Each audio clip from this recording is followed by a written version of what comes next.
Bonjour, guten Tag, good morning, assalamu alaikum, shalom, et merci à vous toutes et vous tous qui nous écoutez un peu partout au Togo, en Afrique et dans le monde.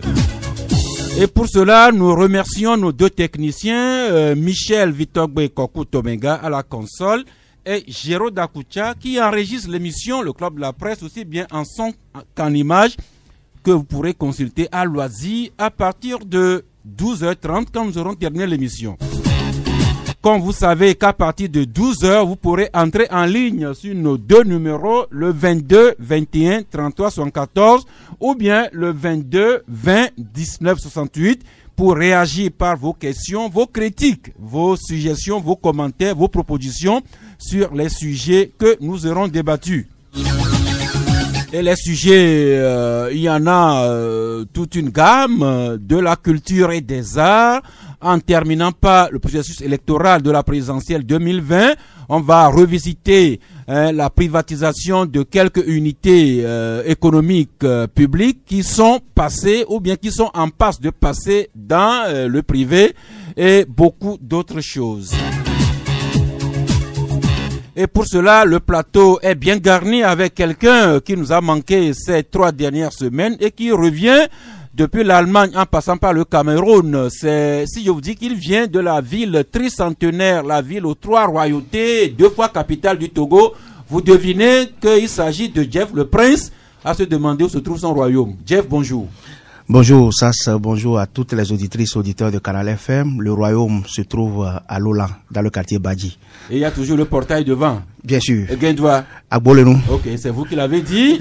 Lui aussi nous a manqué la semaine dernière. Il revient également du Cameroun, où il a participé aux 48e assises de l'Union de la presse francophone. Je ne sais pas si c'est le Cameroun qui a fait. Il revient avec une barbe qui le vieillit un peu plus. Primus de Tchagenou, bonjour. Bonjour, chers amis auditrices, chers amis auditeurs. Bonjour, chers collègues, bonjour. Merci. Lui, c'est un vieux de la vieille depuis l'université jusqu'à la presse aujourd'hui. Isidore Sassou Atialo Akolo, bonjour. Bonjour Sass, bonjour à toutes et à tous. La nouvelle formule, c'est bonjour à toute la famille de Canal FM. Bonjour à toute la famille de Canal FM. Monchoso Dieudonné Korlakna, qui prend tous ses airs, mais qui est avec nous aujourd'hui. Bonjour Monchoso. Cher Sass, bonjour, bonjour auditrices, auditeurs, bonjour. Merci à cette dame qui attend que Monchoso soit à l'émission. Nous avons 3 invités que nous allons vous présenter incessamment. Juste, commençons par la page des arts et de la culture et cette pensée du jour que nous tirons de l'œuvre du grand philosophe Socrate qui a dit, Isidore, Socrate qui a écrit que être un homme de bien et ne pas seulement chercher à le paraître, c'est le vrai chemin de la gloire. Être véritablement un homme de bien et ne pas seulement chercher à le paraître, voilà Socrate voit comme le vrai chemin de la gloire. Évidemment, ça pose fondamentalement le problème de crédibilité de la personne. Et quand ce que vous dites est conforme à l'acte que vous posez, ça veut dire que vous êtes crédible. Mais si vous pensez autre chose, vous dites autre chose et vous vous comportez autrement, donc vous n'atteindrez jamais la gloire. Vous avez tout dit, chercher, être véritablement un homme de bien et ne pas seulement chercher à le paraître. Voilà ce que le Socrate voit comme le vrai chemin de la gloire. Nous allons faire un petit clin d'œil à l'université. Primus, rappelez cette bonne nouvelle qui est tombée sur notre ami, le professeur Martin Benouga, qui dirige le village du Bénin et qui a été élevé la semaine dernière au rang des palmes académiques. Cet hommage, cet honneur qui lui a été décerné par l'ambassadeur de France au Togo, M. Marc Vizy. Ça mérite un petit coucou. Oui, mon cher ami et frère Benouga, nous sommes tous très fiers de cet honneur, de ce grade que vous venez d'obtenir. Hein. Les palmes académiques, c'est pas donné à tout le monde. Et quand le drapeau du Togo est hissé haut par les mérites d'un Togolais, nous en sommes tous fiers et toute la famille de Canal FM que nous sommes aujourd'hui. La grande famille de Canal FM et le club de la presse de mardi vous remercie et vous dit bon courage et merci. Merci, chapeau à vous, professeur Martin Benouga. Juste rappeler que Martin, c'est notre génération, notre promotion à l'université de Lomé, anciennement université de Bénin. C'est pourquoi nous relayons cette information avec autant de fierté, parce qu'il s'agit d'un camarade, d'un ami de vieille date. Monchoso? Et d'un confrère surtout, il faut pas manquer de le dire, il faut pas manquer de le souligner. Martin Benouga fait partie des journalistes qu'on peut qualifier des journalistes des premières heures de la démocratie. Il a même connu la prison. Ils sont pas nombreux à avoir connu la prison. Si la prison était un indicateur de qualité dans ce cas, on va vous envoyer faire un tour un peu un moment. Pour des journalistes. C'est des choses à ne pas souhaiter à son pire ennemi. Non, c'est juste une parenthèse. Si la prison était un indicateur de qualité, eh bien, sans doute, Martin Benouga était un journaliste de grande qualité. Homme de lettres chevronné, professeur de lettres, ancien chef de département de lettres modernes. Et donc actuellement directeur du Centre international de recherche et de langue Village du Bénin. Et Martin Benouga, on ne peut dire qu'il vient de loin et qu'il mérite. Et d'ailleurs même, j'ai l'impression que ça fait un peu écho avec la pensée du jour, c'est-à-dire que la pensée être du jour, un homme de bien et ne pas seulement chercher à le paraître. Et la pensée du jour qui me rappelle tout simplement une autre petite formule, à vaincre sans périr, on ne peut que triompher sans gloire. Et merci. Martin, il triomphe aujourd'hui avec beaucoup de gloire. Merci. Et si bien, oui. Kanye Alev. Merci. Justement, c'était la même génération à l'université, bien que nous fussions dans diverses direction et école avec sans oublier Isidore Akolo qui était également de notre promotion. Oui, sans oublier celui qui est devant toi. Théo Vito, merci de le dévoiler, qui est avec nous. Merci. Et on n'oublie pas Fécos. Kossi et Fui. Nous étions vraiment intelligents, notre promotion. Eh bien, Martin Benouga, vraiment chapeau à vous. Et Primous a dit, lorsque on décernait les palmes académiques à Martin Benouga, c'était le drapeau togolais qui était honoré, tout comme le drapeau togolais est honoré actuellement à l'université Cheikh Anta Diop, où une étudiante vient de soutenir, c'est un grade au-dessous de Martin Benouga, c'est un mémoire de Master 2 qu'une étudiante vient de soutenir et qui a porté sur le thème pratiques informationnelles et évaluation de l'information. L'information vient de tomber à chaud. L'étudiante a été honorée. Mention très bien pour son Master 2.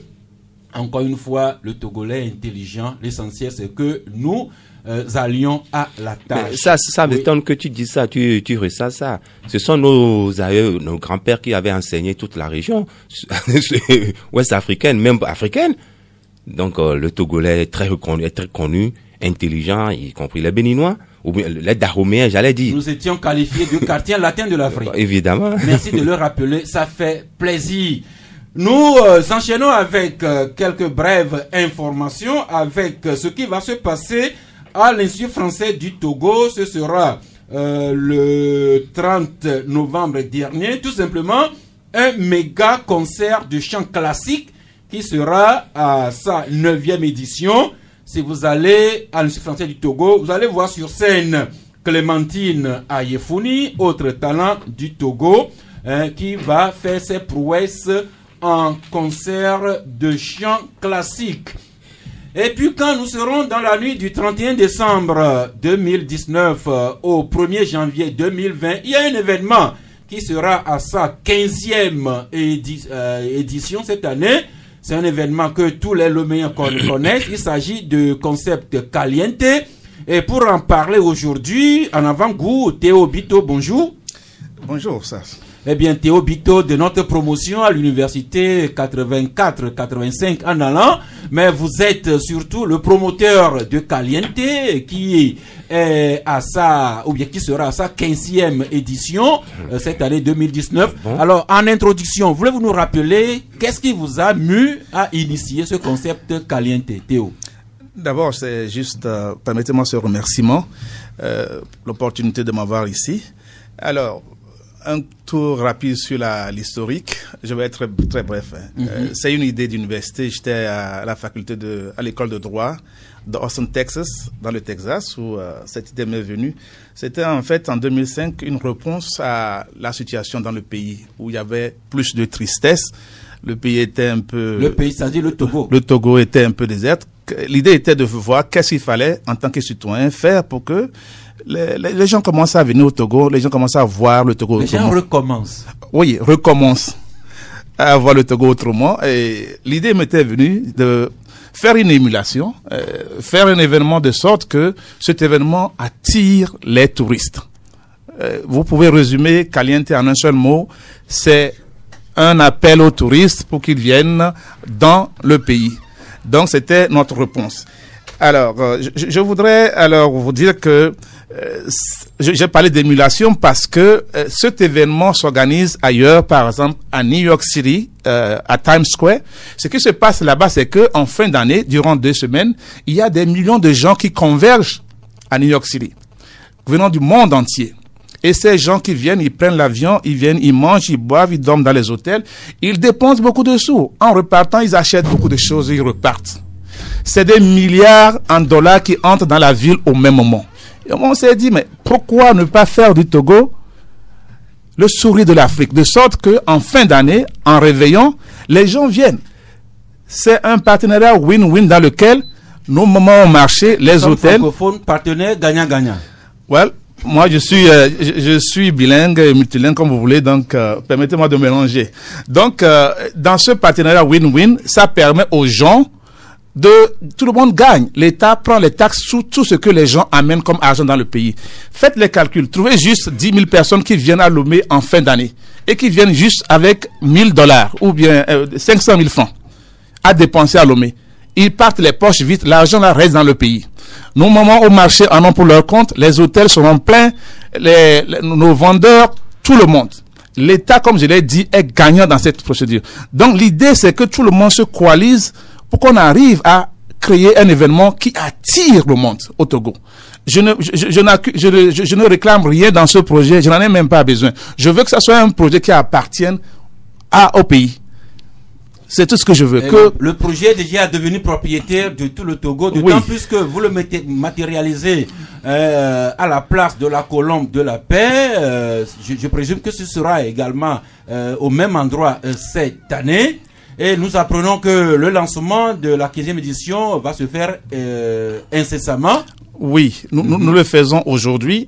Ça va être un double lancement en ce sens que non seulement nous lançons le 15e anniversaire, nous lançons également officiellement le site de l'événement qui est calientetogo.com. Vous allez pouvoir voir tout Caliente depuis le commencement en 2005 jusqu'à l'année passée.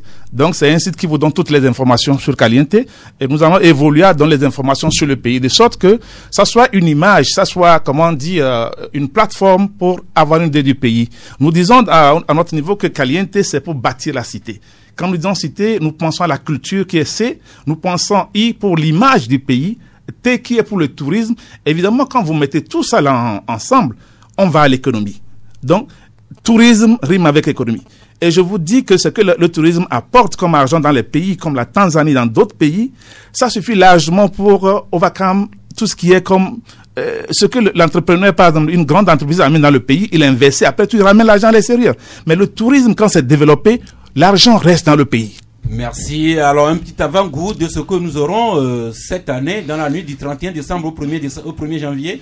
Ce que nous aurons, d'abord, évidemment, chaque année, nous remettons tout en œuvre, nous rechépons tout pour permettre de nouvelles créativités. Nous avons, par exemple, cette année prévu le cadre VIP dans un hôtel qui est dans le secteur pour permettre aux gens d'avoir une vision panoramique de l'événement du Haut. Quand vous voyez Caliente du Haut, c'est féerique. je sais que c'est encore terrible quand vous voyez ça de bas, mais en haut, c'est encore plus bien. Donc, Oui. certaines personnes qui se sentent mal à l'aise un peu dans le grand public peuvent prendre des tickets et se retrouver en hauteur pour regarder. Nous avons aussi une discussion très avancée avec certains chanteurs qui peuvent venir et agrémenter la chose. Nous allons pour l'extérieur. Vous savez, la TVT faire une transmission en direct pour l'extérieur, pour la diaspora et pour les amis du Togo. Ce que nous voulons faire cette année, c'est de faire du live streaming. Ça veut dire un broadcasting direct pour que les gens sur Facebook, dans leur boulot, qui n'ont pas le temps d'aller sur la télé, puissent suivre ça directement sur leur show là. Je vais terminer pour vous dire que je ne saurais remercier les gens parce qu'il y a tellement de gens à remercier. Je vais avoir. Vous allez commencer par Canal FM. Évidemment. Je vais commencer par Canal FM. Je vais avoir l'opportunité à la 20e anniversaire, au 20e anniversaire de raconter l'histoire de Caliente. Pas maintenant. Mais je voudrais vous dire que les gens sachent que pour avoir le site de Caliente à la Colombe de la Paix, c'est une intervention personnelle du chef de l'État. C'est le chef de l'État qui a donné ce site-là. Donc, je crois que ça n'aurait même pas été possible sans cela. Le projet, je l'ai amené en 2005 dans ma valise du Texas. Il aurait pu rester en temps de projet. Donc, je voudrais dire qu'il y a le chef de l'État, la population togolaise qui a épousé l'idée, les gens comme Isidore, qui ont rejoint le bateau au tout début, qui ont cru au rêve. Je pense à tous ces gens qui nous apportent la sécurité. Je pense au comité national. Je salue en passant mademoiselle Adjima Vita et Vicencia, qui a été la première présidente du comité national Caliente. Et actuellement, je remercie également la présidente actuelle, madame dans l'été Yvonne, qui vraiment, vous savez, moi je suis promoteur, je ne suis pas membre du comité national. C'est elle qui pilote. Merci. Donc, je voudrais vraiment la remercier. Merci. Isidore. Toutes les bonnes volontés sont remerciées, sauf si vous permettez, Théo, que le chef de l'État n'a pas donné la place de la Colombe de la Paix pour Caliente. Il a juste autorisé que l'événement se déroule là-bas. C'est une histoire de mots. Hein. C'est un jeu de mots. Merci. Isidore est là, il va. Isidore. C'est là que je voulais, c'était vraiment difficile dès la première édition. Et c'était difficile, c'est le moment de nous incliner à la mémoire de Feu et comment appelle-t-on, comment je puis oublier son nom? Bon, ça va revenir.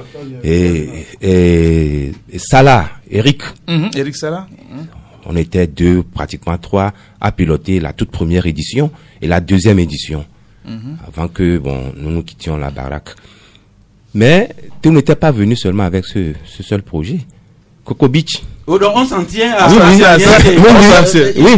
comprends, mais parce que les gens s'y sont opposés sur nos sécurités et il a fallu l'intervention personnelle du chef de l'État pour que ce lieu nous soit octroyé. Merci. Et plus tard, d'autres ont voulu convoiter. Je t'ai ainsi le mot. Merci. Ça, si tu permets, les sponsors, je voudrais dire qu'il y a des sponsors qui ont été fidèles depuis le début et que je remercie. Sans eux, ce n'est pas possible. Et ils se connaissent. Donc, alors, tout ce que nous disons sur Caliente nous renvoie à la pensée de Socrate, être véritablement un homme de bien et ne pas seulement chercher à le paraître. Voilà le vrai chemin de la gloire. Nous espérons et nous avons foi que Caliente sera à sa 200e édition, 300e édition, même s'ils ne sont pas sur terre. Comme en Afrique, les morts ne meurent jamais. Depuis là-bas où nous serons, nous vivrons Caliente. D'un événement à un autre, il y a un groupe d'amis qui nous invite aux jeunes à la concentration et à la prière. Et pourquoi pas également à une manifestation de louange. Nous avons trouvé ça un peu bizarre et curieux. Nous avons voulu en savoir davantage. Et ils sont avec nous. Erno Hope, bonjour. Bonjour Sax, bonjour chères auditrices, bonjour chers auditeurs. Avec Erno, c'est Godwin Dente. Bonjour Godwin. Bonjour Sax et bonjour à tout le monde. Eh bien, nous avons appris que c'est comme ça que vous préparez un événement. Voici le Togo. L'organisation, c'est le Corps du Christ. Alors, qu'est-ce qu'il y a dans ce corps du Christ qui nous invite à visiter le Togo? Erno ou bien Godwin? Oui, le corps du Christ, c'est l'ensemble de tous les chrétiens, toutes les dénominations confondues. Et c'est tous les chrétiens qui se sont regroupés pour constituer le corps du Christ et pour organiser le programme Voici le Togo. Donc, moi, chrétien catholique, je suis dans le corps du Christ. Vous êtes dans le corps du Christ. Tout le monde sur ce plateau, nous sommes dans le corps du Christ. Merci. Donc, tous les chrétiens qui sont conviés donc à cet événement, Voici le Togo. Alors, quel est ce concept, Voici le Togo? Oui, Voici le Togo, c'est un concept qui nous amène à présenter tout le Togo entier à Dieu. Parce qu'il est écrit... Je vous rappelle que au préambule de notre constitution, le Togo s'est déjà placé sous Dieu. Oui, c'est placé sous Dieu. Mais nous, Togolais, il nous arrive des fois de ne pas consulter Dieu, de ne pas remettre tout ce que nos projets, nos affaires entre les mains de l'Éternel. Et c'est pourquoi quand nous prenons nos chemins, nous voulons résoudre nos problèmes par nos propres intelligences et forces, nous échouons. Heureux l'homme qui confie ses voies à l'Éternel. Et vous allez voir, si nous nous confions à Dieu, nous allons toujours réussir. Parce que nous avons longtemps pensé résoudre nos équations nous-mêmes. C'est pourquoi nous ramons à compte courant. Donc, nous avons pensé que il faut confier tout le Togo à Dieu. Et Dieu lui-même, il va nous tracer le chemin et nous bénir. Une forme de retour vers le Père. Voilà. Et comment ça va se dérouler concrètement? Oui, il s'agira de 3 jours. Le jeudi prochain, qui est le 28, nous allons tous jeûner et prier à la maison. Et le soir, nous irons parler des congrès pour prier de 18h à 20h. Et le jeudi et le vendredi, c'est le même schéma, c'est-à-dire nous allons jeûner à la maison et prier. Maintenant, la particularité là-bas, c'est que à 20h, à la fin de la prière, va démarrer maintenant les 24 heures de louange. Nous allons commencer par louer le Seigneur de 20h le vendredi pour finir le samedi à 20h. Merci beaucoup. Donc, voici le Togo en 2 phases. 2 jours, jeudi, vendredi. Durant la journée, chacun jeûne chez lui à la maison ou à son lieu de travail. Et le jeudi à 20h, on va jeûner, on va prier ensemble au palais des congrès. Oui. Mais le vendredi également, on jeûne la journée chez soi. Oui. Le soir à 20h, on va parler des congrès pour prier ensemble. Oui. Et ce sera 24 heures non-stop de louange. De louange, oui. Oui, Enzo? Erno plutôt. Oui, nous voulons une fois encore remercier le Seigneur de ce qu'il a veillé sur ce pays malgré tout. De ce qu'il continue à veiller. Oui, de ce qu'il continue à veiller sur ce pays malgré tout ce que le pays a traversé. Vous savez, à la fin de chaque année, des sociétés font l'inventaire. Et en tant qu'être humain, je crois que c'est le lieu que tout être humain se recueille pour remercier le Seigneur à travers les 24 heures de louange. Une occasion au cours de laquelle nous allons encore redédier le Togo en sacrifice à l'Éternel pour qu'il puisse continuer ce qu'il a toujours fait dans la vie de ce pays. Merci, mais tout chrétien, tout croyant qui se respecte sait qu'à des moments réguliers, il faut faire une sorte de retour sur soi-même, de jeûner et de prier. Alors, est-ce que vous n'allez pas, est-ce que vous, le corps du Christ, est-ce que vous ne venez pas enfoncer une porte déjà ouverte quand vous nous invitez au jeûne et à la prière? Oui, Godwin? Oui, nous invitons la population juste pour que nous puissions prier pour inviter, comme il venait de le dire, pour inviter Dieu à pouvoir prendre la commande du pays. Vous voyez que ici nous venons de dire, il avait parlé des chrétiens, mais ce n'est pas les chrétiens seulement qui sont au Togo. Tout le peuple togolais. Et le seul moyen pour nous approcher plus de Dieu, c'est par le jeûne et prière. Et il faut que nous nous sanctifions. Parce que la Bible dit, sans la sanctification, nul ne peut voir Dieu. C'est pourquoi nous devons jeûner et prier. Et maintenant, pour nous approcher plus du Seigneur. Merci. Ce n'est pas une manière de fatiguer les gens. Du vendredi 20h jusqu'à samedi la nuit, c'est 24 heures non-stop de louange. 24 heures, c'est beaucoup. Qu'est-ce que vous mettez au menu pour que les gens restent toujours vigilants et intéressés à louer Dieu durant 24 heures? 24 heures, c'est beaucoup. Il y a toute une panoplie d'artistes et des groupes musicaux qui vont intervenir. Ce sera que de la louange et de l'adoration. Tu viens au Palais des Congrès à 1h du matin, il y aura la louange. À 7h, la louange. De 20h, vendredi 20h, à samedi 20h. Merci. Et pour terminer, au terme de ces 3 jours de jeûne, de prière, de louange, qu'est-ce que vous attendez comme un Togolais un peu nouveau? Godwin? Oui, il y aura un changement dans tous les secteurs d'activité. Parce que sur le plan sécurité, nous aurons la paix. Dieu va agir dans tous les secteurs d'activité de notre vie. Et maintenant, nous attendons également aussi un changement de mentalité au niveau de nous les Togolais. C'est-à-dire que nous n'allons plus penser négativement de notre pays. Le Togo va évoluer positivement. Et c'est à nous de prier pour que Dieu le fasse. Nous allons prier pour que ce pays puisse prospérer dans tous les domaines.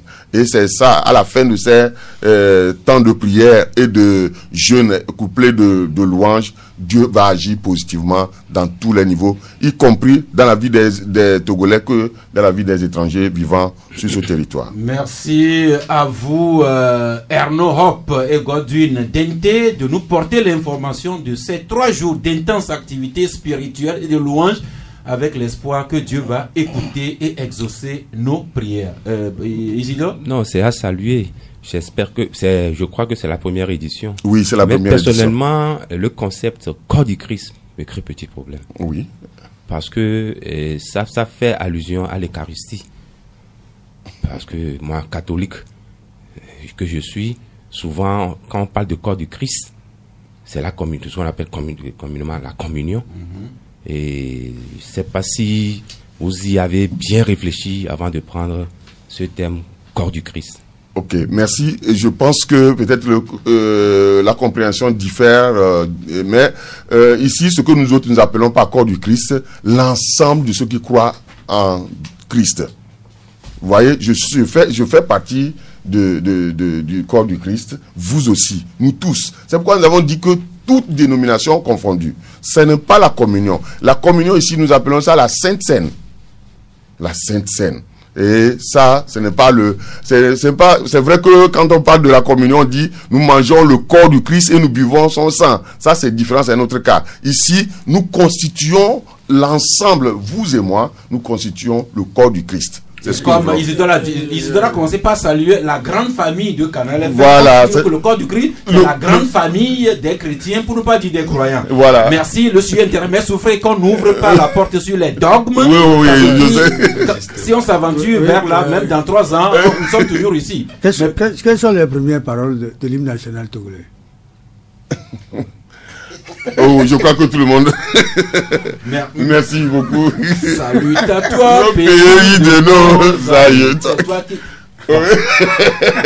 Merci, revenons plutôt à ce que nous savons bien faire, c'est le club de la presse. Merci donc à nos 2 amis, Erno Hop et Godwin Dente, de nous porter cette information, de nous y inviter. Jeudi, vendredi, nous jeûnons, nous prions, et puis du vendredi jusqu'au samedi, louange, mouvement, en un mouvement d'ensemble. Oui, Godwin? Oui, je veux dire simplement, je veux inviter tous les Togolais, nous tous surtout, et encore nous qui sommes ici sur le plateau, de faire le déplacement du Palais des Congrès. Cet événement, c'est à nous tous. Et c'est le corps du Christ qui organise, mais il n'organise pas ça pour le corps du Christ, mais pour tout le pays. Donc tous nous sommes invités à venir. Le Palais des Congrès, pour dire la vérité, ne peut pas contenir tout le peuple togolais. Mais si ça déborde la salle, nous avons pris les dispositions pour que, même sur l'esplanade, nous puissions louer et célébrer le Seigneur. Merci. Dieu même verra ce que ses fidèles viennent le louer en toute sécurité, en toute sérénité, surtout dans la bienveillance, avec une meilleure pensée positive, les uns envers les autres et pour notre Togo. Merci à vous. Merci. Et nous sommes ensemble. Merci à tout le monde.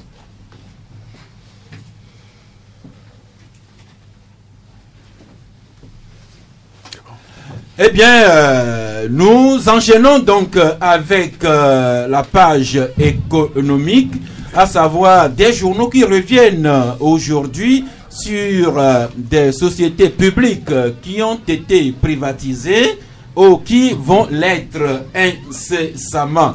Commençons avec le confrère L'Union pour la Patrie qui écrit « Passation de service à Togocom ». Après de loyaux services reconnus par tous, l'ancien DG Acha Deji s'en va et laisse la place à Paulin Alazar qui s'installe. Donc l'information c'est que le nouveau patron de Togocom s'appelle Paulin Alazar. L'alternative pour sa part écrit Togocom. Les nouveaux patrons pénètrent par effraction dans le bureau d'Acha Deji Afo et provoquent la colère de ses proches. Et déjà, il y a une semaine, le 20 novembre dernier, le confrère La Dépêche titrait « Pillage des télécommunications du Togo, les choses se précisent. Xavier Niel, PDG de Free, un ami de Macron, s'offre Togocom avec un habillage de Action Group et la complicité de ECP, un actionnaire de Aura Group. » Et La Dépêche écrivait que les télécommunications du Togo sont bradées pour le 4e mandat de Faure Gnassingbé. Voilà donc tour de table. Nous avons désormais, d'après ce que les confrères nous disent, Togocom a un nouveau patron et c'est désormais monsieur Paulin Alazar qui est l'homme des nouveaux actionnaires majoritaires de Togocom. Isidore. C'est triste. C'est triste qu'on en soit arrivé là. Il me souvient que ça fait 2 semaines plus tôt, nous avons titré Bradage. Votre journal Actu Express. Actu Express avec le bradage du patrimoine togolais. Et dans cet article, nous voulons seulement attirer l'attention de nos gouvernants que Feu Gnassingbé Adema devait se retourner par 2 fois dans sa tombe s'il apprenait que sa progéniture a livré un secteur aussi alléchant et stratégique du pays à des étrangers. Qu'est-ce que je voulais dire par là? En 73 ou 114 déjà, je voulais parler de l'OTP.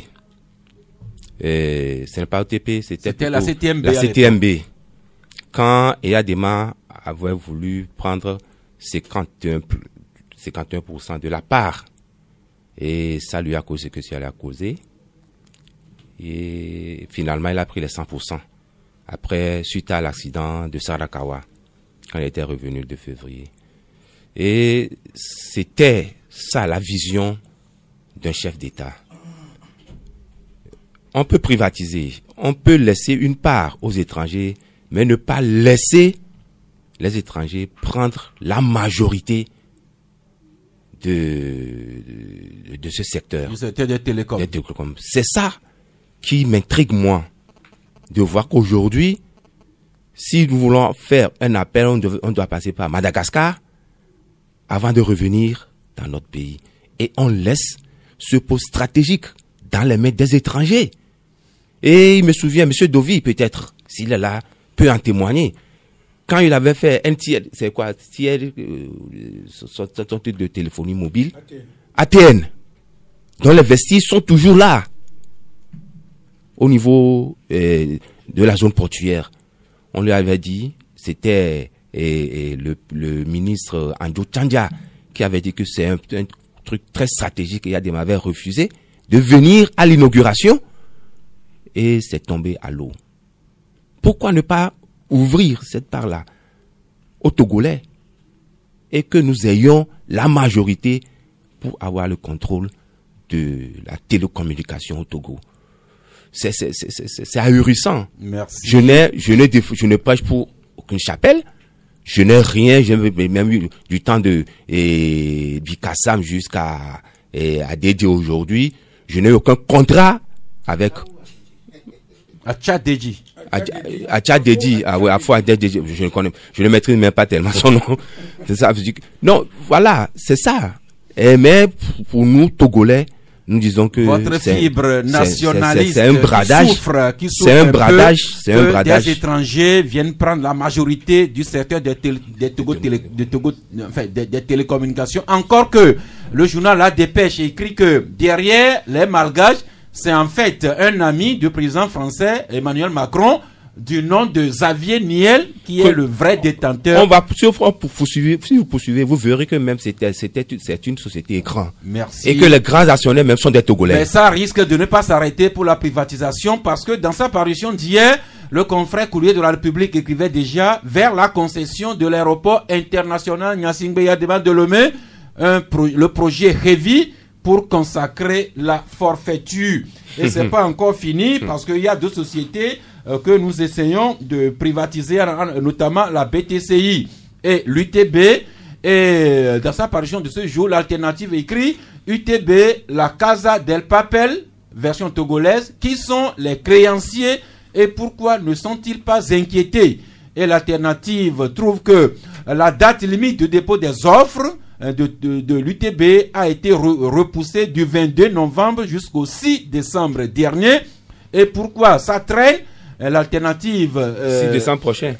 6 décembre prochain. Oh, oui. Et l'alternative dit que la raison pour laquelle on repousse cette date, c'est dû à la situation désastreuse dans laquelle baigne l'UTB et les milliards de créances douteuses qui sont dans ces livres, ce qui n'encourage pas des repreneurs sérieux. Et pour terminer ça, une tribune libre, toujours dans Liberté, voilà, qui se demande pourquoi on n'inquiète pas les vrais pilleurs de notre économie. Oui, justement, cette tribune, l'alternative. Tu as dit Liberté. Non, l'alternative qui publie une tribune libre signée de Dieudonné Otepo qui écrit que nul ne devrait s'arroger le droit d'accaparer les biens qui appartiennent à toute la communauté. Primus, un petit mot sur... La privatisation de Togocom, je ne comprends pas. D'abord, on ne sait pas si c'est une bonne action parce que la ministre Sina Lawson nous a dit que le prix de vente est confidentiel. Alors, parce que c'est le prix de vente qui sera prix de cession. De cession qui sera un indicateur pour savoir si on a fait une bonne affaire ou pas. Maintenant, c'est un bien public qu'un ministre, c'est-à-dire un serviteur de l'État, vend. Non, c'est tout l'État, parce que la signature a été présidée par le chef du gouvernement. Laissez-moi finir ma réflexion. Maintenant, on vient annoncer au peuple togolais à qui appartient la société qu'on ne peut pas lui communiquer le prix de cession parce que c'est confidentiel. Entre qui et qui? C'est là le problème. Maintenant, on ne peut pas juger si c'est, comme disait l'autre, win-win. Maintenant, c'est gagnant-gagnant. Maintenant, qu'est-ce qui pousse notre État à vendre une société qui n'est pas en faillite? Ça, on ne comprend pas. Donc, peut-être, Jeff, vous allez expliquer à nos confrères pourquoi l'État togolais en est arrivé là. C'est cocasse. C'est cocasse. C'est peut-être prétentieux, mais... Bon, au lieu d'être dans une émotion de description, je pense que il est important que les élus du peuple puissent comprendre la situation, ce qui arrive à la liquidation de la société Togocom. Non, c'est pas liquidation. Bon, à la privatisation de la société Togocom, parce que les élus du peuple sont en mesure d'avoir des explications et pouvoir expliquer à leur tour aux populations. Aujourd'hui, on peut critiquer, on peut tirer dans tous les sens, mais nous ne maîtrisons pas les clauses de cette privatisation. Et comme Primus l'a dit tout à l'heure, peut-être qu'il a la bonne information que cette privatisation, le prix est confidentiel. On ne sait pas si c'est vrai ou c'est faux. Donc s'il a dit. Moi, je pense qu'aujourd'hui, il faut que la ministre soit devant l'hémicycle pour pouvoir expliquer aux députés comment se fait-il que cette société a été privatisée. Mais si je veux faire un petit commentaire, c'est pour dire que c'est vraiment scandaleux que une société de téléphonie mobile, de communication, qui est la sûreté de l'État, parce que toutes les communications qui peuvent passer dans ce sillage pour la sûreté de l'État, c'est très important de pouvoir avoir une même issue sur la communication. On a fait allusion à Feu Gnassingbé et à Dema tout à l'heure sur ce plateau. Donc, le monsieur, de par son vivant, il avait mis les moyens et il contrôlait tout. Aujourd'hui, si nous devons communiquer par le Madagascar, est-ce que cela rassure la sûreté de notre État togolais? Bon, je pense qu'il est important de venir nous expliquer mieux pour savoir ce qu'il y a sous cette privatisation. Et il est important de souligner aussi que faire une privatisation, on ne refuse pas. Peut-être au sens large, on pourra comprendre que c'est pour faire venir de l'argent dans notre pays. Je ne refuse pas. Mais le fait de pouvoir changer le directeur général, ça pose problème. Mais ils sont majoritaires. Oui, mais même s'ils sont majoritaires, donc quand vous êtes action majoritaire, vous avez la direction de la... Donc ça veut dire que si le directeur, si on change le directeur, ça veut dire que les employés du jour au lendemain, on ne sait pas ce qui pourrait arriver à ces employés. Ça, c'est une interrogation. Et les actifs et les passifs. Bon, c'est une tradition le nouveau propriétaire des lieux, c'est lui qui désigne l'intendant de la maison. C'est tout à fait clair. Ah, d'accord. C'est pourquoi on ne maîtrise pas les clauses. Maintenant, la préoccupation de Jeff, maintenant, le directeur général vient d'être changé. Est-ce que le reste des employés du groupe sont rassurés ou bien est-ce qu'ils ont quelques raisons on annonce de craindre l'information. On annonce déjà la fermeture de certaines agences. Le nouveau directeur. Oui. Ok. Mais pourquoi ne va pas 51% laisser 49% aux étrangers? Oui. Est-ce que les employés du groupe Togocom ont des raisons de craindre pour leur emploi? Non, mais ils ont des raisons de craindre dans la mesure où la ministre du secteur, la ministre de tutelle n'a pas rassuré. C'est-à-dire, Madame Sinala Son a commis une grosse bourde en parlant de confidentialité déjà. Et ça, c'était une grosse faute. C'est-à-dire, c'est une grosse faute maintenant, mais il revient à l'État de rassurer. Ce n'est ni vous ni moi, de rassurer les fonctionnaires. Il revient à l'État qui a cédé la société de rassurer les employés parce que si jamais beaucoup d'employés, beaucoup de cerveaux togolais arrivaient à perdre leur boulot, naturellement c'est un problème social et naturellement ce n'est pas bon pour le pays. Donc il revient d'abord parce que en fait quand on parle de clauses, naturellement dans les clauses, il doit être écrit quelque part, sans doute que on vous cède sans doute, mais vous devez prendre jusqu'à telle hauteur les nationaux. C'est toujours écrit.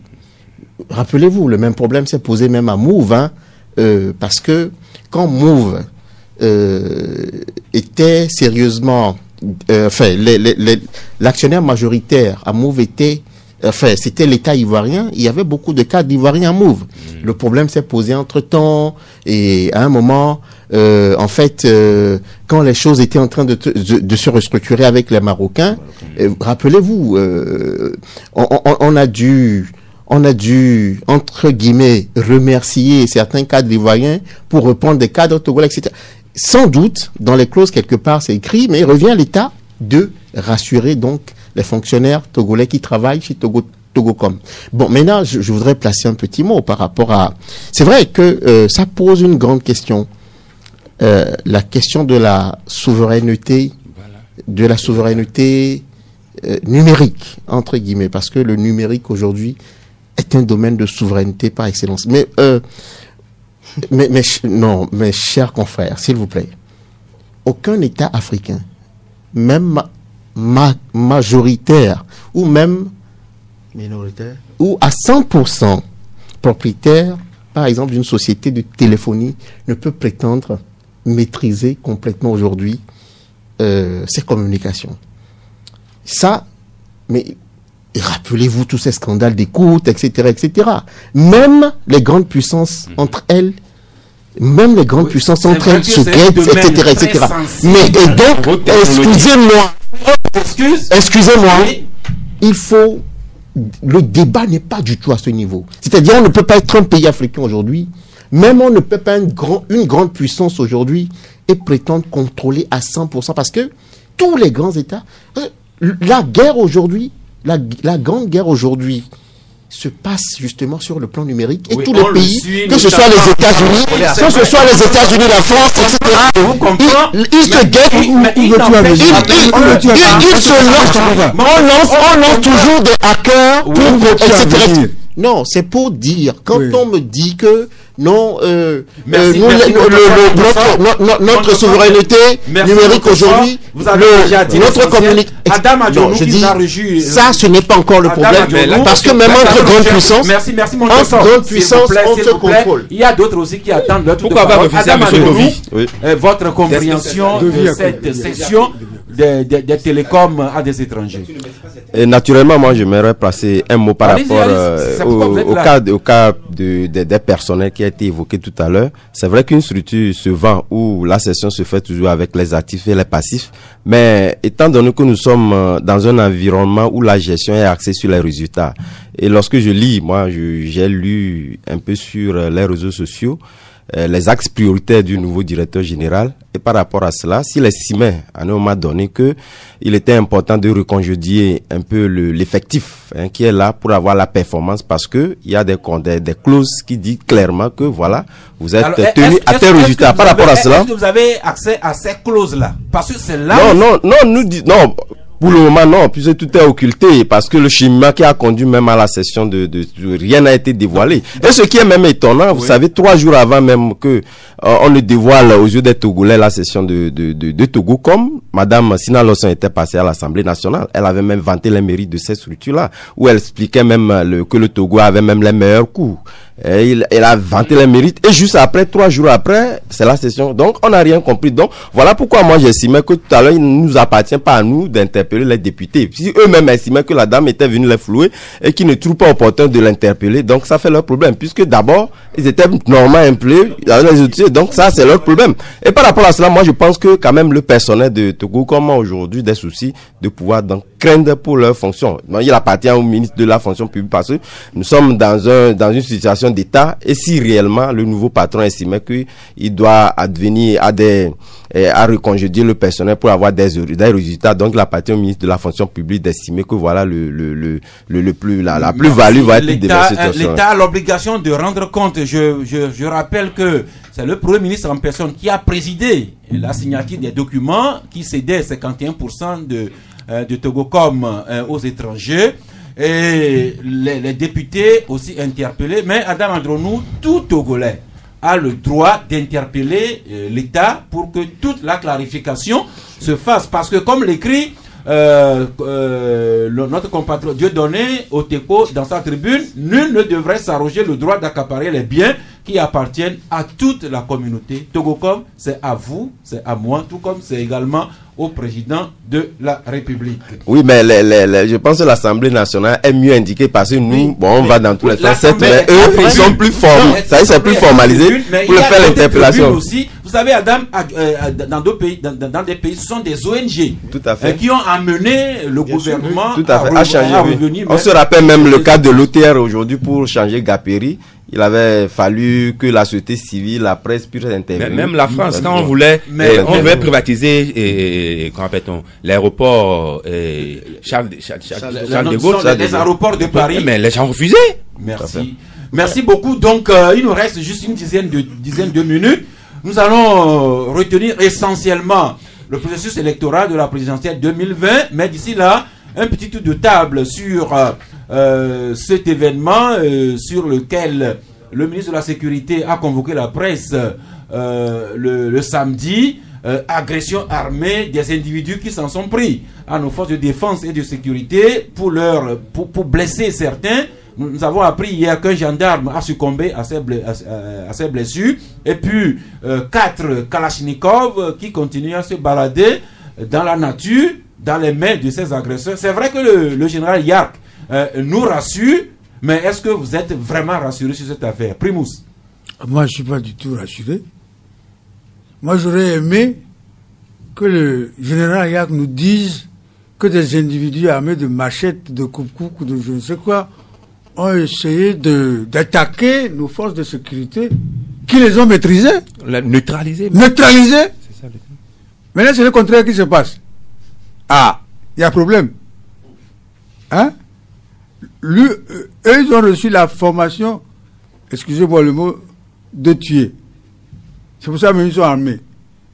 Maintenant, quelqu'un sort avec une machette et puis le maîtrise, enlève ça à Kalachnikov. Je ne suis pas du tout rassuré. Bon, maintenant, les gens sortent. Quand vous circulez sur le Togo, vous avez des postes de barrage partout qui donnent l'impression que nous sommes en sécurité. Maintenant, les gens sortent de la forêt avec des machettes et c'est eux qui gagnent. Ah, il faudrait bien qu'on nous rassure. Moi, je suis pas rassuré. C'est juste un tour de table. Isidore Akolo. Non, la République est en danger. Et dire que les gens sont venus avec des armes létales pour dérober ou bien tenir en respect les forces de sécurité qui ont des armes à feu. Mais de deux choses l'une.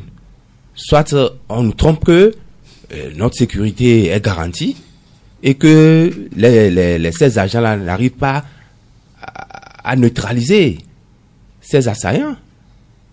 qui n'ont que des armes létales. À supposer que ce soit une attaque terroriste. Mais ce serait la grande débandade. Pardon. Donc, nous ne sommes pas rassurés. Et la République est en danger. C'est des choses même à ne pas dire, à ne pas communiquer là-dessus, si ça advenait, parce que les gens vont nous rire au nez.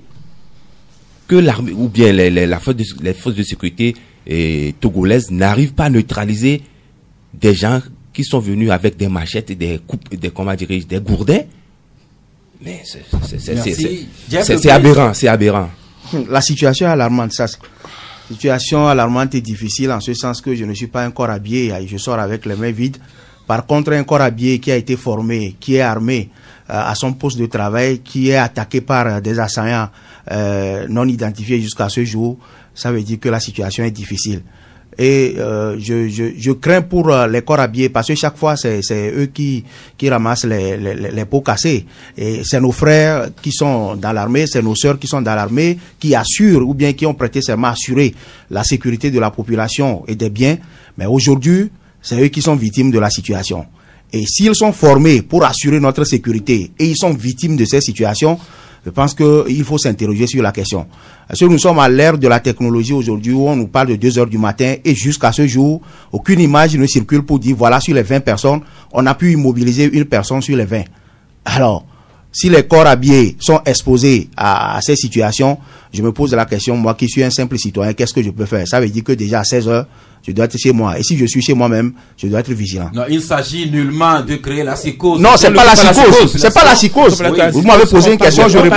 Je comprends. Oui, je ne crée pas la psychose. Mais Monchoso, mais ce qui est encore plus alarmant, c'est que le ministre lui-même, samedi, disait qu'ils avaient déjà depuis des jours des informations sur une supposée insurrection armée. Cela suppose que comme ils avaient l'information, ils auraient dû se préparer en conséquence. Et voilà que, surpris, comme disait Jeff, si l'herbe verte brûle, qu'en serait-il de l'herbe sèche? C'est un peu notre état d'âme actuellement. Non, et c'est tout à fait vrai. Mais moi, ce que je dis, je m'interroge comme tout le monde, je m'interroge encore, d'autant plus que c'est presque une déformation professionnelle. Mais ce que je peux dire tout simplement, c'est que aucun communiqué d'un ministre de la Sécurité au monde ne rassure jamais la presse. Mettons-nous d'accord dessus. Mais sans doute, alors, il y a toujours des non-dits. Il y a toujours des non-dits quand le patron de la sécurité d'un pays prend le devant pour annoncer des choses.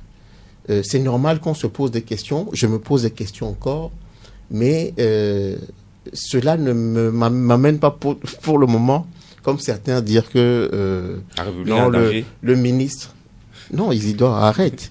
Non, cela ne m'amène pas pour le moment à dire que non, le ministre est un affabulateur. Mais je me pose des questions. Comme tout... Ça, et c'est là où, en tout cas, il y a encore besoin pour le ministre de remettre l'ouvrage sur le métier.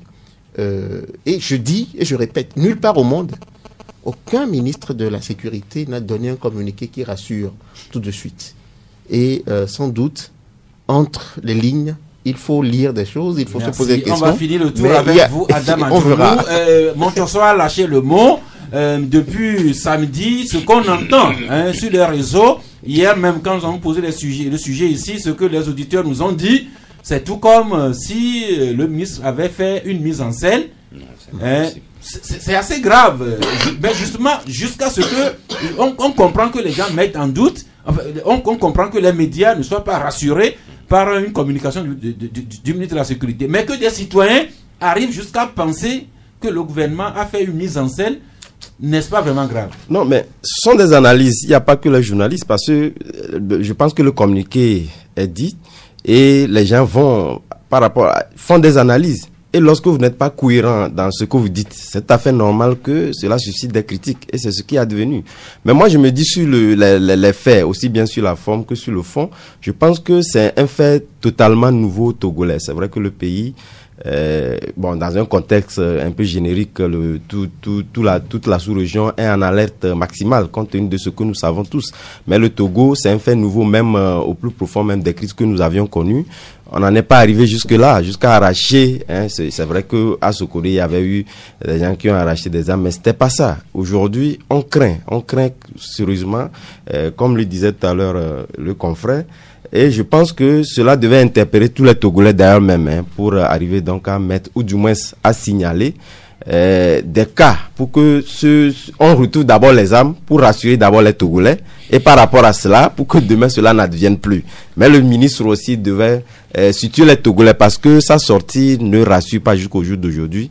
Les gens nourrissent toujours des inquiétudes par rapport à cette sortie-là et les analyses. Je pense qu'il n'y a pas que nous les journalistes, il y a aussi la population qui font aussi leur analyse par rapport à cela. Je pense qu'il faudrait quand même une seconde sortie pour nous rassurer totalement. Merci. On va faire encore un petit tour de table sur le processus électoral.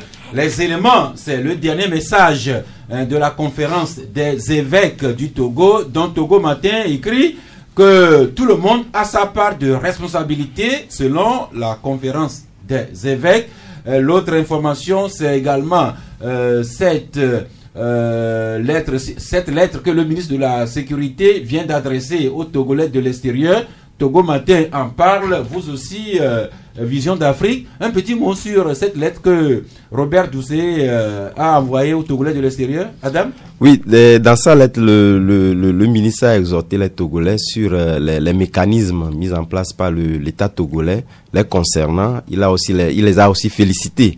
Il les a aussi encouragés à pouvoir donc s'approprier ces mesures-là pour un peu rentrer aussi dans le développement qu'ils ont toujours l'habitude de faire. Parce que vous savez, lorsqu'on estime un peu les entrées en ce qui concerne le développement, même lorsqu'on prend un peu les axes prioritaires de notre PND, je pense que la diaspora a eu quand même un pas très important dans ce PND-là. Et par rapport à cela, je pense qu'il les a exhortés et les a invités quand même à s'approprier dans ces mesures-là, pour que demain, et puis d'abord, il est aussi intervenu sur les actes concernant même le Haut Conseil des Togolais de l'extérieur, où il y avait aussi les gens qui ont nourri aussi des critiques par rapport à l'installation. Donc il a aussi indiqué quand même son rôle à l'avenir. Donc c'est un peu... Merci. Et Isidore, vous, un petit mot sur le dernier message des évêques du Togo à la classe politique du Togo, aussi bien les gouvernants que ceux qui aspirent à s'asseoir dans le fauteuil présidentiel dans quelques mois. C'est vrai que j'ai parcouru leurs déclarations. Ils ont cherché à jouer à l'équilibriste. Et c'est bien dommage. Même la Bible nous enseigne que soit chaud ou soit froid. C'est deux choses. Alors, est-ce que les évêques ont été beaucoup plus froids que chauds ou bien le contraire? Je ne saurais le dire. Et la coïncidence est forte qu'aujourd'hui, quelqu'un prenne l'archevêché de Lomé et qu'on puisse avoir des positions aussi ambiguës du qu'on appelle son de la conférence des évêques. Non, je ne fais que constater. Hein. Et moi, quand je lis les communiqués ou les déclarations des évêques à l'époque, ils ont une plume éditorialiste. Aujourd'hui, ça a changé. Je ne fais que constater que on veut plaire à tel camp et plaire aussi à l'autre. À force de jouer à ce jeu, on crée la confusion dans l'esprit des gens. Merci. Vous, Primus? Moi, j'ai apprécié la sortie des évêques. Parce que ils ont osé dire la vérité aux deux camps. Aussi bien le pouvoir qu'à l'opposition. Le pouvoir a fait des réformes au rabais, qui ne sont pas à la hauteur de la tâche, du moment. Il faut le dire. Et ils l'ont dit. Ils l'ont dit. Cette réforme de la Constitution qui est devenue un fourre-tout, où on dit que le mandat est limité à 2, et puis plus loin on dit que c'est renouvelable encore, à plus de 2. C'est quoi tout ça? Et maintenant, notre opposition, même, on l'a dit, c'est des gens qui se sont retrouvés par hasard opposition. On ne sait pas ce qu'ils veulent en étant opposants. On ne sait pas, ils n'ont pas de vision. Quand moi j'entends une dame comme Diamago parler, je ne sais pas ce qu'elle veut dire. Quand j'entends Jean-Pierre Favre, on dirait toujours un enfant de l'école primaire. Ah, vous êtes bien sévère là. Hein? Oui. Et puis, on n'a pas aussi un pouvoir qui a le courage de poser des actes. Voilà. Non, les évêques, ils ont dit la vérité aux deux camps et qui reflètent la situation dans laquelle nous sommes. Merci. C'est dans cette ambiance-là que depuis hier, nous apprenons que la CENI est en train d'abord, ils ont nommé les présidents des CELI. Maintenant, les membres sont en train d'être nommés, ils vont être formés incessamment. C'est ce qui dit que d'ici la fin, déjà le 29 novembre, et c'est déjà vendredi, la révision des listes électorales va commencer. Ils sont dans un agenda, pardon, et c'est normal. Depuis que la Cour constitutionnelle a annoncé cette fourchette de date, c'est-à-dire entre le 19 février et le 5 mars, il est clair que la CENI ne peut que se mettre au pas, tous les organes qui devraient travailler pour... Maintenant, naturellement, c'est-à-dire que quelqu'un comme Primus, en fait, dans l'opinion des gens comme Primus, en fait, naturellement, ne sont pas dans cet agenda. Mais il reste quand même que c'est un agenda régalien, mais il faut respecter. Mais parce que rien dit à on se connaît. Et donc, naturellement, il faut respecter les dates parce que, en tout cas, les dates sont sacrées. Justement, sur le plan régalien. Mais ce sont les hommes qui fixent les dates. Mais naturellement aussi. Mais alors, ces hommes-là, c'est-à-dire que quand vous prenez aussi bien l'opposition que le pouvoir, quand Primus disait tout à l'heure, mais la situation est telle que, pour parler comme Alexandre Solzhenitsyn, mais à loup glouton, à mouton docile, loup glouton. C'est-à-dire que le pouvoir ne peut faire que les réformes par rapport au contexte et par rapport à la situation aussi. Mais c'est normal. Mais alors, il y a une opposition qui s'est montrée, entre guillemets, agressive un peu au lendemain des événements d'août 2017, etc., etc. Il y a eu des propositions après, mais elle s'est reculée. Merci. Carrément. J'apprends à brebis docile, loup glouton, qui est la brebis docile, qui est le loup glouton, ils se reconnaissent. Jeff, on va finir avec vous. Dans cette ambiance, les candidatures annoncées, investies, mais le gros débat, quel visage le parti du pouvoir va présenter pour cette élection présidentielle? Non, nous attendons de voir parce que jusqu'à preuve de contraire, aucune déclaration n'est faite jusqu'alors. Donc on attend de voir pour que le parti au pouvoir délivre ou nous donne le nom de son candidat. Mais revenant à la position des évêques, moi aussi je pense que les évêques ont joué leur rôle parce qu'il faut se mettre en retrait pour pouvoir juger. Et si on pense que du jour au lendemain ou bien par le passé, on a toujours penché ou orienté leur position où les gens pensent que ça les agrée. Aujourd'hui, ils ont mis les deux positions sur une balance et ont attiré l'attention des deux camps. Et je pense que c'est une grande responsabilité et que chacun se mesure selon ce que les évêques ont dit que plutôt d'accuser les évêques. Parce que quand un évêque se retire et donne son point de vue, c'est son point de vue. Mais quand il y a le conseil des évêques ou bien les évêques se réunissent pour faire une déclaration, ça n'engage que tous les évêques et ils font partie intégrante de la population. Ils savent ce qui se passe et ils ont quand même attiré l'attention des deux camps et je pense que c'est une grande responsabilité. Vous nous excusez d'avoir un pied pioché sur votre temps, mais c'est toujours pour la cause utile. À présent, un petit moment commercial et nous vous ouvrons l'antenne. 13.5 Canal FM. Eh bien, la parole est à vous à présent, mais juste ce message qui nous vient d'un agent de Togocom qui écrit: les agents ont très peur en ce moment à Togocom. Déjà, les preneurs ont donné le ton hier. Ils disent qu'ils vont fermer plusieurs agences très bientôt. Certains contrats sont déjà rompus. C'est cette information que nous tenons de l'intérieur de Togocom. Eh bien, la parole est à vous à présent. Abonné, bonjour. Monsieur Sass, bonjour. Oui. J'ai deux inquiétudes. Allez-y. La première, c'est au niveau des prélats. Je pense que les prélats ont toujours l'habitude de bien diagnostiquer et de faire de bonnes recommandations. Mais j'aimerais savoir, à demander à M. Primus, est-ce que les prélats ne peuvent pas aller au-delà sur leurs recommandations. C'est noté. La seconde inquiétude? La seconde inquiétude, comment font les autres pays de telle enseigne qu'on ne vend pas leur patrimoine commun? Pour le cas Togocel en question. Togocom. On nous dit, on vient de livrer le DG. C'est un Togolais. Mais non, on n'a pas livré, on l'a remplacé. On l'a remplacé. Il est où? Il est parti à la maison, n'est-ce pas? Ça avait une bouche de moins. Maintenant, si les députés ne font pas le job, puisque ce sont des nommés, et la population, quelle est sa part de responsabilité? La presse aussi, j'aimerais savoir, pour qu'on puisse racheter ça. Merci beaucoup. Primus, rapidement, est-ce que les évêques auraient pu aller plus loin dans leur déclaration? L'église catholique n'est pas une église engagée. D'accord? Mais elle a un droit, un devoir de veille sur le pouvoir en place. Parce que sachez qu'il est aussi les responsables du salut des âmes. Et les âmes, c'est les citoyens. Donc, c'est pour ça qu'elle se donne toujours le droit de conseiller les gouvernants.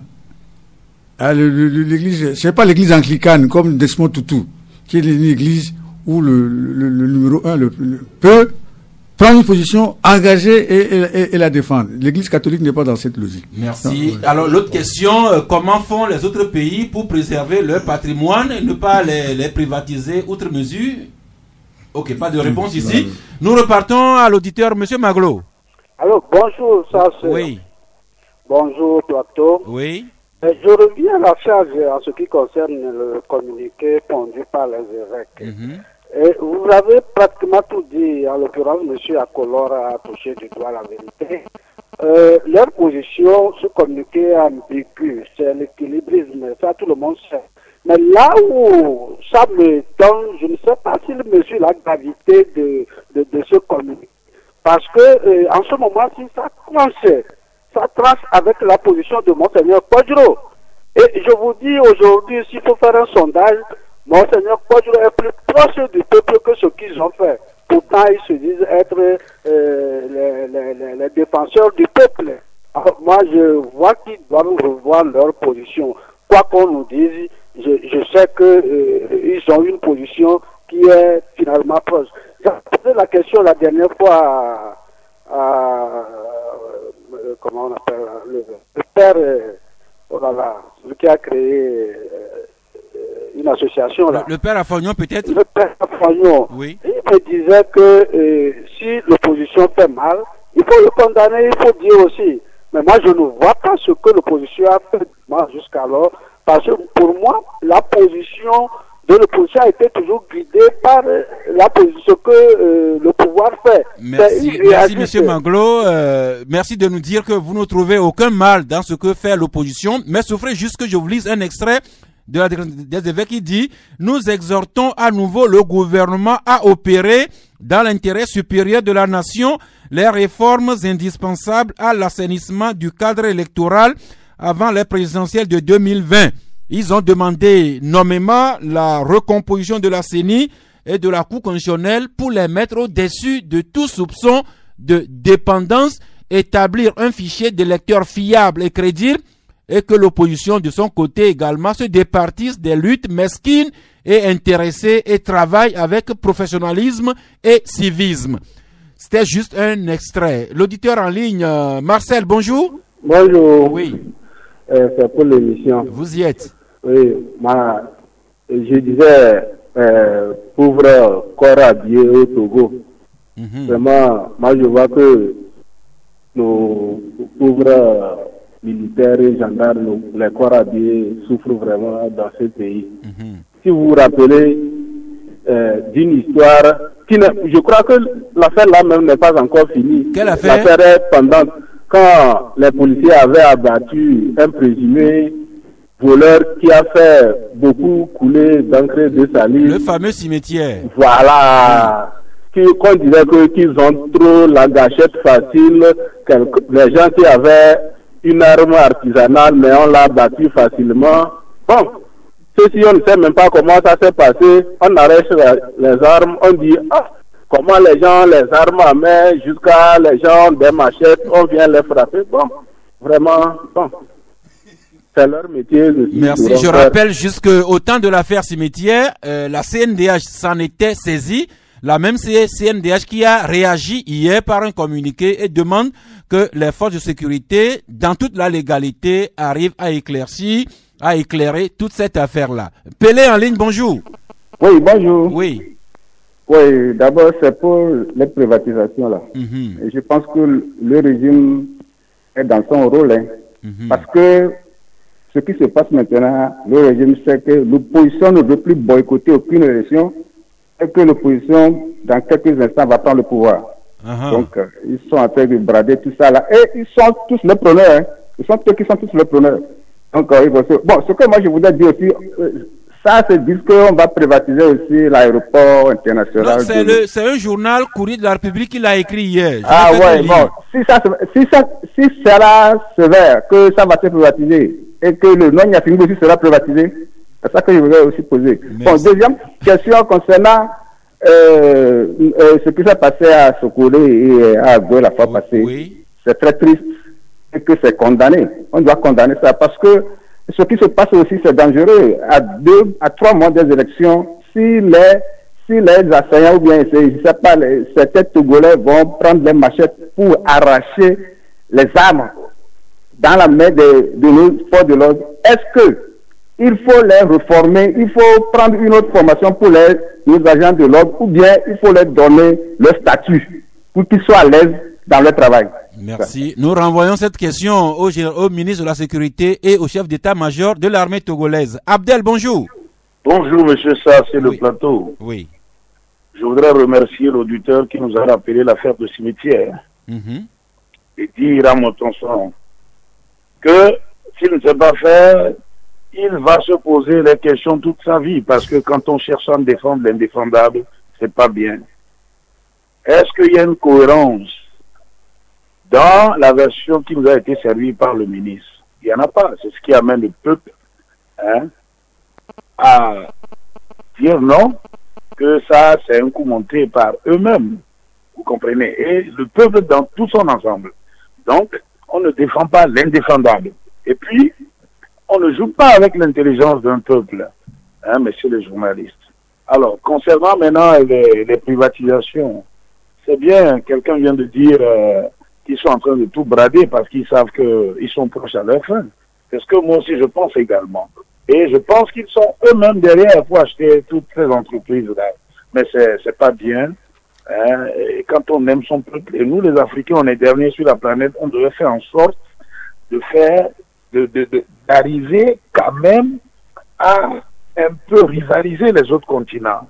Vous comprenez? On ne s'aime pas, c'est pas bon.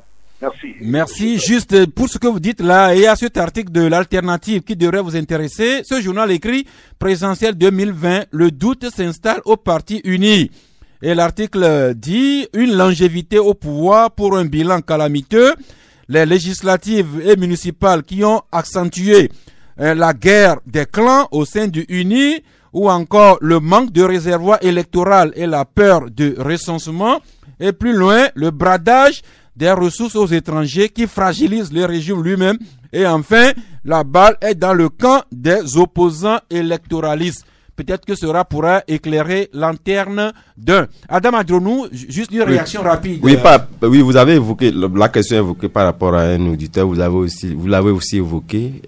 Que font les pays pour préserver dans leur patrimoine? Je voulais dire que ce sont des choix politiques liés à chaque gouvernement. Parce que vous en souvenez que Togo, quand on prend le cas de la société qui était Togo Électricité, on avait scruté dans des champs de développement. Et si cela ne marchait pas, je pense qu'on pourrait revenir à la normale. Donc, je pense qu'il y a il faut quand même accorder ce bénéfice de pouvoir donc scruter ce champ-là et qu'on verra la suite. Monsieur Adjonou, c'est ce qu'on appelle la fibre patriotique. On l'a pas au Togo. Merci. Repartons aux auditeurs. Abdel, bonjour. Non, Joseph. Oui. C'est Joseph? Oui. Ok, nous vous écoutons. Oui, merci beaucoup. Je voulais vous parler de quelque chose que vous n'avez pas débattu. Il y a déjà beaucoup de sujets dont on a débattu aujourd'hui. Souffrez qu'on reste dans l'ordre du jour. Donc, ce que je voulais vous dire, après vous pouvez en penser dessus. si vous avez entendu parler de nouvelles méthodes d'enseignement au Togo. Non, l'ami Joseph, mettez votre sujet, vous y reviendrez prochainement. Il y a déjà ceux qui sont en ligne sur les sujets débattus aujourd'hui. Le nouvel ami Kolani, bonjour. Bonjour, monsieur Sass. Oui. Et je salue le plateau. Nous vous saluons en retour. Oui, il faut apprécier ce que les évêques ont fait. Seulement, moi, je l'ai parcouru plusieurs fois. Il a laissé la grande partie qui devait revenir aux journalistes togolais. Et ils ont fait leur part. Et ceux qui ont décelé, ils ont bien dit que le peuple togolais est pris en étau par ces politiciens, que ce soit le pouvoir comme l'opposition. Mais qui doit les délivrer? C'est le quatrième pouvoir qui doit donner cette lumière à la population. C'est là où les évêques ont raté. Sinon, ils ont bien fait. Hein. On ne peut pas les reprocher. Seulement au niveau des journalistes qui, aujourd'hui, sur la tête de nous, on ne sait pas si c'est les communicateurs des partis politiques, et c'est eux qui engouffrent encore ce peuple-là. C'est eux qui devaient être la lumière pour ce peuple. Nous avons vu dans plusieurs pays, quand il y a eu des révolutions, les gens se sont éveillés, c'est les mass médias, c'est la communication. Vous avez vu avec les réseaux sociaux aujourd'hui comment ça bouge sur tous les toits. C'est ça. Donc aujourd'hui, la part vous revient. Sur le plateau, vous avez déjà vu, non, comment ça discute sur ce que les évêques ont dit. Les évêques vous ont oublié. C'est vous qui êtes même le problème des Togolais. Merci. Mais encore que nous-mêmes, nous ayons la lumière à partager avec vous. Merci. Je vous en prie, l'ami Kolani. Philippe en ligne, bonjour. Bonjour, monsieur Sass. Oui. Oui, c'est pour intervenir par rapport... Oui, vous êtes en ligne déjà. Allez-y directement. De Togocom. En fait, au Togo, à chaque fois, il y a des ruptures de contrat par-ci, par-là. Ben, on ne comprend rien. Parce que quand le groupe Togocom a pris sa fonction, maintenant, on lègue ça aux étrangers, mais ça nous intrigue un peu parce qu'il y a bon nombre qui seront encore dans le chômage.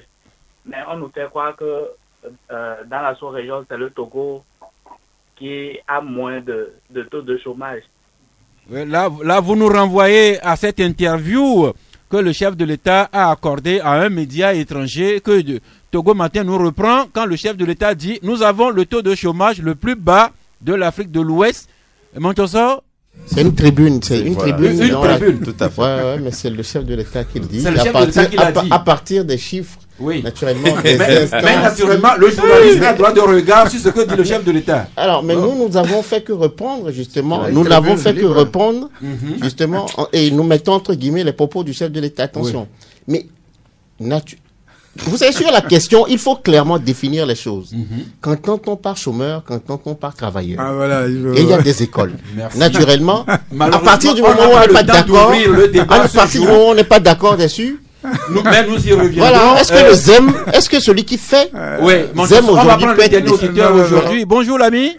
Bonjour papa. Ah, papa Sibiti. Bonjour à vous tous. Oui. À mon frère Primus oui. Et les autres, comme c'est le doyen. Je dis, le chômage dont quelqu'un venait de parler, c'est relatif. C'est le chef de l'État qui l'a dit. Voilà, parce que tous nos enfants sont chômeurs, même ou bien s'ils ont du travail, c'est pas un travail décent. Il faut que le président pense à ça. Son opposition première, c'est le chômage et la faim. Deuxièmement, Primus et Sassou. Les prêtres, on nous a appris à l'école, au lycée, partout, qu'ils sont anticléricaux. Maintenant, ils sortent. Et le pouvoir, et l'opposition, le président fort, ce n'est pas un tigre, ni un éléphant, c'est notre fils. Est-ce que les prêtres ne peuvent pas se composer et les opposants, allez le voir, s'ils vont le voir, il va les renvoyer. Il ne peut pas les renvoyer, il est obligé de les prendre parce que le peuple est fatigué, celui-ci vient, il dit ça, l'autre vient, il dit ça. Ils n'ont qu'à aller voir le président pour qu'il nous fasse le compte rendu. Merci. Je vous en prie. En fait, Papa Sibiti a répondu à l'auditeur qui cherchait à savoir si les prêtres ne peuvent pas faire plus. Voilà. Eh bien, Papa Sibiti demande aux évêques d'aller voir directement le chef de l'État. Voilà. Et Non, non, parler, faut et convoquer. voir directement Non, il y a une chose. Et la présidence n'est pas un moulin où il va, qui veut. Non. Vous pouvez faire la demande, mais si on... Et on vous répondra qu'un évêque n'est pas n'importe qui aussi. Ce que je voulais dire. Oui. S'ils demandent l'audience, il faudrait que le chef d'État puisse l'accepter avant qu'il n'aille. Mais que les évêques demandent l'audience, on verra si... On verra si... Mais il y a plusieurs canaux de communication. Eh bien, nous allons faire un rapide tour de table. Tout en remerciant les auditeurs, sans faire de jaloux, j'avoue que j'ai personnellement beaucoup apprécié les réactions des auditeurs aujourd'hui. D'abord, ils sont allés à plusieurs sujets et avec des critiques et des propositions que j'ai trouvées personnellement bien pertinentes. Maintenant, le tour de table pour embrasser tout ça en 60 secondes. Isidore? Non, que faut-il dire? Au moins l'unanimité s'est faite sur le sujet que nos forces, le Togo, enfin la République est en danger si les gens armés de gourdins et de machettes arrivent à dérober ou bien à prendre les armes à feu de nos corps habillés. C'est très grave. Merci. Et c'est ça qui... Vous terminez par votre carton? Le carton, je passe. Vous passez. Dieudonné Montoso Korolakna. Non, sur la question d'abord, deux petites réactions sur la question. Oui, sur la question justement. Il faut pas tout de suite. Un militaire est un militaire, un civil est un civil. Je dis, il y a forcément une certaine littérature qu'on peut qualifier de littérature militaire entre guillemets. C'est-à-dire que quand un ministre de la Sécurité prend la parole et annonce des choses, soit il est dans une stratégie, il est dans une démarche que nous, civils, nous ne pouvons pas comprendre à partir d'une certaine information dont il dispose. Je ne suis pas militaire. Monsieur Yark, le général Yark, s'il vous plaît, est un militaire. Il n'y a que lui et lui qui comprend. Mais peut-être qu'il annonce des choses. Le temps nous permettra de comprendre. Mais non, je ne peux pas me permettre de dire parce que les propos du général Yark, pour moi, paraissent incohérents. Donc, je ne peux pas me permettre de dire que c'est un affabulateur, etc., etc. Deuxième chose, sur la question justement du chômage. Mais c'est clair que, mais vous savez même qu'il y a des gens qui se définissent comme, par exemple, chefs d'entreprise. À partir du moment où, dans un contexte comme ça, vous avez des gens qui sont à leur propre compte, etc., etc., la question justement de celui qui travaille, celui qui ne travaille pas, tout ça, mais c'est des choses à analyser avec beaucoup de recul, etc. Et mon carton maintenant. Oui, votre carton. Le nouveau palais de Lomé, nouvelle vitrine des arts et de la culture du Togo et de l'Afrique. Carton vert à tous les initiateurs. Merci. Jeff le Prince. Non, je voulais justement dire seulement que le Togo nous appartient tous, que chacun essaie de jouer sa part. Faisons notre part pour préserver ce qui nous appartient tous. Pour mon carton, je vais donner un carton vert à la direction de Total. Entre-temps, j'avais attiré l'attention de cette direction pour la ville d'Anéhor, notre station, qui a été rénovée, même si ça ne répond pas totalement à notre attente. Non, ils ont terminé même. Si ça ne répond pas à notre attente, au moins ce que nous avons aujourd'hui à peu près, on peut l'apprécier. Donc, carton vert à la direction Total. Merci. Adam Andjironou.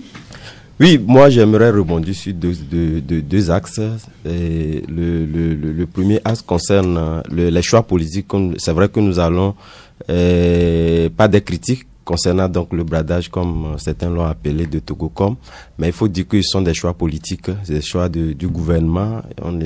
Il faut quand même qu'on les accorde le bénéfice du doute pour qu'ils scrutent ce champ-là qui, au finish, va concourir au développement du pays. Ensuite, le second axe concerne réellement le cas des militaires agressés et les armes emportées. C'est vrai que, nous le disons, nous avons critiqué un peu la sortie du général Yak, mais tout compte fait, ce n'est pas quand même que le général ne possédait pas réellement tous les éléments. Étant donné que les enquêtes se poursuivent, il est vrai qu'on puisse occulter un certain nombre d'aspects de la question et que je pense que les jours à venir nous éclaireront davantage. Vivement. Et votre carton? Mon carton, il est vert et je l'adresse au professeur Doucet qui essaie de faire tout pour rassurer la diaspora, même quand on sait que les critiques subsistent toujours sur ce qu'il fait.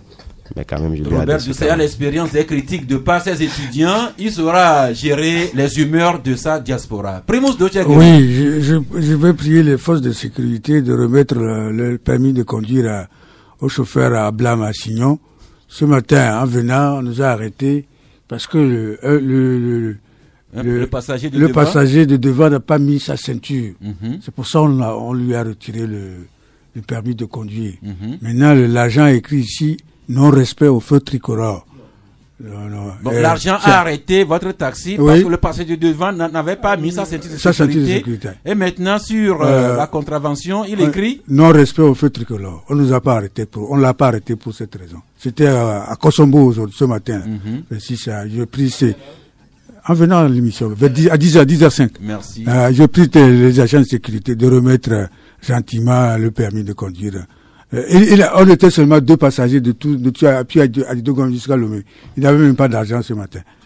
Donc, merci. Et votre carton? Mon carton, carton vert au Club de la Presse. Merci, carton vert à toute la grande famille du Club de la Presse qui commence par les techniciens, passe par les animateurs au studio, mais surtout la grande famille, c'est vous les auditeurs, vous qui nous écoutez, vous qui nous suivez, vous qui co-animez avec nous.